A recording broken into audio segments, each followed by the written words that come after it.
মালদার গাজলে ঘটে গেল এক চরম মর্মান্তিক দুর্ঘটনা। ঝড় বৃষ্টির জেরে মাটির দেওয়াল ভেঙে চাপা পড়ে মৃত্যু হলো এক যুবকের। বুধবার সকালে ঘটনাটি ঘটেছে গাজলের দেওতলা গ্রাম পঞ্চায়েত 21 মাইল এলাকায়। জানা গিয়েছে মৃত যুবকের নাম রাজেশ পাহান। স্থানীয় সূত্রে খবর, গত দুদিন ধরে চলা লাগাতার বৃষ্টির কারণে রাজেশের বাড়ির মাটির দেওয়ালটি আগে থেকেই নরম ও বিপজ্জনক হয়ে পড়েছিল। আজ বুধবার ভোরে নিজের ঘরে অঘরে ঘুমোচ্ছিলেন রাজেশ। আচমকায় মাটির ভারে দেওয়ালটি হুড়মুড়িয়ে তার গায়ের ওপর ভেঙে পড়ে। দেওয়াল ভাঙার শব্দ শুনে ছুটে আসেন প্রতিবেশীরা।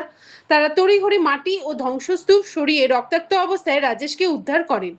আশঙ্কাজনক অবস্থায় তাকে উদ্ধার করে গাজল স্টেট জেনারেল হাসপাতালে নিয়ে আসা হয়, কিন্তু শেষ রক্ষা হয়নি। হাসপাতালে কর্তব্যরত চিকিৎসকেরা রাজেশকে মৃত বলে ঘোষণা করেন। মালদার গাজল থেকে গিয়ে দেখছি যে মানে ওর মা আর এখানকার একজন দুইজন মিলে মানে টানছে মাটিগুলো, কিন্তু পারছে না। তারপরে আমাদের বাড়ি থেকে ওরা বাপ বেটা গেল, দিয়ে চারজন মিলেও পারছে না। তারপরে এখানে একটা ভাস্তা হবে, ওকে ডাকলাম, ওও আসলো, এসে কিন্তু চারজন মিলেও আর পারছে না। তারপরে এখানে আরও 2-3 জন এসেছিল গরু মানতে, ওদেরকে ডেকে নিয়ে গেল, নিয়ে যে তারপরে মানে মাটিটাকে সরানো হয়েছে, সরায় তারপরে বের করতে পেরেছে। ছিল শোনা কথাই আমি বলছি, আমি তো দেখিনি, আমার বাড়ি দূরে। তাও আমরা মাঠে গেছিলাম, আমরা এই শোনা পেয়ে তো আমরা চলে আসলাম কাজ ছেড়ে বাচ্চাটাকে দেখার জন্য। বাচ্চাটাকে দেখতে পারলাম না। তারপরে বাচ্চাটাকে তো আবার ফের নিয়ে চলে গেল, নিয়ে যাওয়া তো এখন অবস্থা কি হবে না হবে এই কথাটাই আমি। কীভাবে মারা গেছে? সকাল 6টার সময় মারা গেছে। তো ঘুমিয়েছিল, আর কাল পরশুর মধ্যে তো বৃষ্টি হয়েছে, কালকে ঝড় হয়েছে, বৃষ্টি হয়েছে, তো দেওয়ালটা হয়তো আমরা রসে গেছিলো নিচে। রসে যাওয়াতে দেওয়ালটা এমনভাবে পড়েছে যে বডিতে পড়ে যে আমার চৌকি টৌকি ভেঙে ঢুকে গেছে। কখন এটা? সকালে ঘুমিয়েছিল? হ্যাঁ, ঘুমিয়ে থাকার কারণে অবস্থা হয়েছে। কিভাবে পড়লো দেওয়ালটা? দেওয়ালটা সম্ভবত পুরাতন দেওয়াল, তো এক সাইডে পাঁচির ছিল, মাঝামাঝি ঘরের মাঝামাঝি একটা পাঁচির ছিল।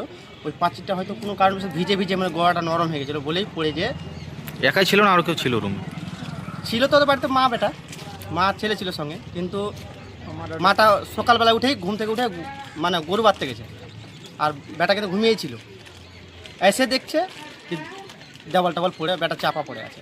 পাড়া পড়ছে, এসে পাঁচটা লোক এসে তারপর আমাদেরকেও ডেকেছে যে এরকম এরকম ব্যাপার, তাড়াতাড়ি জল চাপা পড়ে গেছে। আসলাম, এসে দেওয়াল টাওয়াল উঠিয়ে ওকে বের করার পর তারপর গাজন হসপিটাল নিয়ে আসলাম।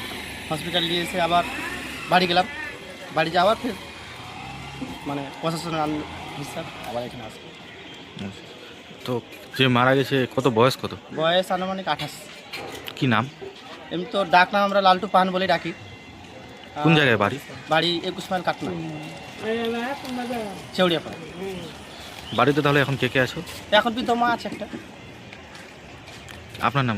আমার নাম বিফল স্যার। বাড়ি পড়ছে কাটনা। কে হন আপনি যিনি মারা গেছে? আমি পাড়া প্রতিবেশী, আমার কেউ।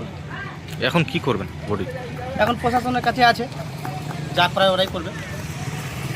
এখন তো আপাতত পোস্টমর্টম হবে, তারপর দেহ উদ্ধার করতে হবে।